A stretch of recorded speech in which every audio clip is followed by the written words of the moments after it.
Nothing? Nothing, absolutely nothing. No, they're supposed to have a tough day in May. Yeah? Implementing offense, new quarterback, the whole offense is implementing something new.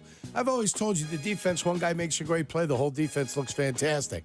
If one guy makes a mistake on offense, the whole thing's blown half to hell. Mm-hmm. All right, so getting the offense together, I believe, is much more difficult than getting the defense together. The defense will always be ahead of the offense.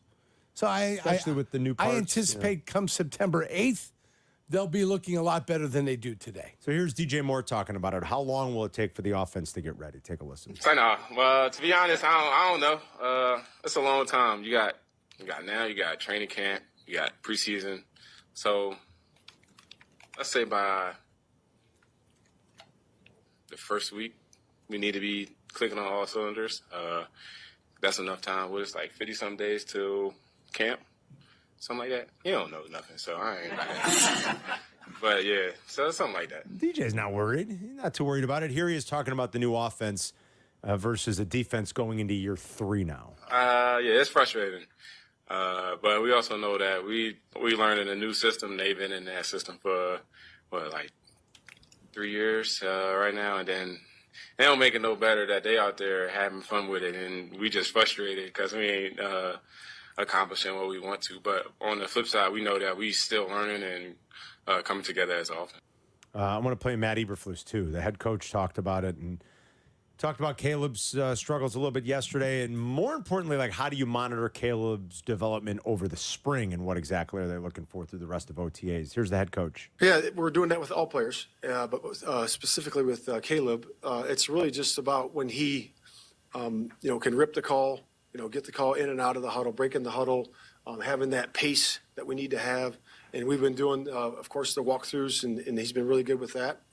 And this is the first time going against, a pro defense, and a pretty good one. So it's going to be a learning for everybody. And they're getting everything together, and it was progress. I saw progress from the first day to the second to the third. So it's been good. Even in OTAs, it's going to look different. It's going to look faster. Here's Eberflus talking about the ups and downs in the red zone yesterday. Yeah, it's that's a good question. I saw a lot of things out there that need to improve on defense, and on offense, and certainly we got to improve in that area. That's going to be a big part for our success is the red zone. I talked to the guys about that attention to detail down there, and that's going to be ongoing. All right, so I'm kind of with Jurko. Like, I don't think it's too big of a deal now, and it's probably to be expected. You don't want to see the same kind of struggles come middle of training camp, I don't think. That's what you hope to. That's when you hope to get it cleaned up a little. Like you always say, the idea is to hit the ground running when you get to camp. Use this time to understand the offense and get better and build a little cohesion and kind of figure out, okay, what needs to get cleaned up, whether it's footwork, whatever it is. Like, know the offense. Hit the ground running in July. By their final thing in June, as it comes up here with the OTAs, when the final OTAs come in, you want to have about 90% of your offense installed. Mm-hmm. You want to have it not a familiarity, but it's at least been introduced, installed. Then you've got a month to sit there and study it on your own to figure out exactly what is and what is not going on. And then you bring them into camp and you start from the beginning, everything we know, and let's get it moving. And you install during training camp and stuff that's already been introduced. But hopefully there's a better mastery of it as you get into training camp and you move on. And then by the first Hall of Fame game that you end up watching, you take a look at it. You don't want to show too much because you're playing this team in the second week of the season. That's true. So you're going to play it vanilla, and you're just going to go out there, run some basic stuff, get them in there for about 15 to 20 plays, and get them out of there. That's it.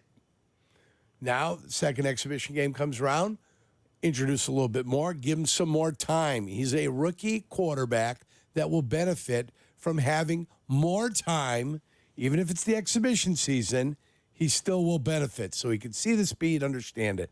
Remember, from practice to the exhibition games, it's going to be a notch up. Mm-hmm. From the exhibition games to the real games, it's going to be a notch up. Then there's another notch once you get to the playoffs.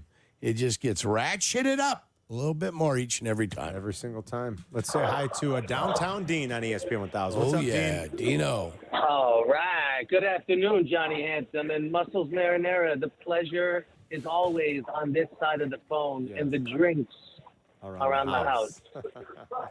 Please, I have a lot to get off my chest, guys, but I'll be brief. I do feel like I have been being censored and blacklisted by the producer of the morning show recently because David Kaplan is out of town. This whole situation, I have not been able to get through to them, but I digress. Also, I wanted to shout out the Black and Abdallah After Hours podcast. I listened to it the other day. Fantastic. They were discussing conspiracy theories, JFK assassination, pyramids not being real, moon landing. The whole thing was outstanding. At one point, Abdallah said that it might not have been a good idea to have a convertible motorcade at the JFK assassination, to which Chris Fleck replied, and I quote, "We learned from that as a nation." So that was very good listening. He is more than just some Lululemon suit with a hot wife, Jurko. That guy's got talent. You're right. All right. Now, I've been trying to talk about the Celtics and Shamrock Shea Norling for 3 days now, fellas, and it's just getting out of control. I just want to begin by saying I've been getting along well with Shea Winger Norling. We were simpatico for a while until I heard him compare Jason Tatum to Peyton Manning the other day. Peyton Manning has had like 5 regular season MVPs, guys. You don't play both sides of the ball in football. And with that being said, Tatum was shooting 23% from 3 before last night. Not a mathematician. I don't know what it is now. This guy is a liability. Now, Jay Moore in the morning show had a great question the other day. He said, how would they fare in the West, the Celtics? And I'll tell you guys, that's a great question because it's not like we're going to find out in the finals. We'll find out when they get destroyed by whoever wins this Western Conference. But if they were in the West, I don't think they'd be that great. And if somehow the Celtics end up winning, it's not going to be because Tatum turned in an MVP performance. It will be because of a collective achievement.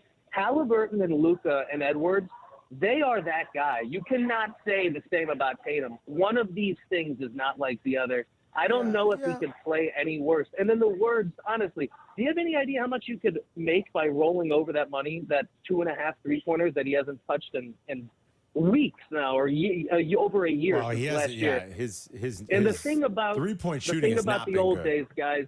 The thing about the old days is they're the old days. I don't live in the past or look towards the future. Downtown Dean stays in the here and now because I am humility. Everyone have a sensational weekend and take that. Thank you very much, Dean. He is shooting, Dean's not wrong, 27% from distance in these playoffs. He only shot 32% last year. So it has very much been a struggle from beyond the arc for Jason Tatum the last year and a half in the playoffs. No, he's not Luka. I'd rather have Ant, I think, than Jason Tatum. I mean, Tatum's a good player. Oh, so you're ranking them, huh? The rank of the guys left that play that position. Well, I'm just thinking, like, who are the best players left in the playoffs? The best player left in the playoffs is Luka Doncic. And the second best player is probably Anthony Edwards, isn't it?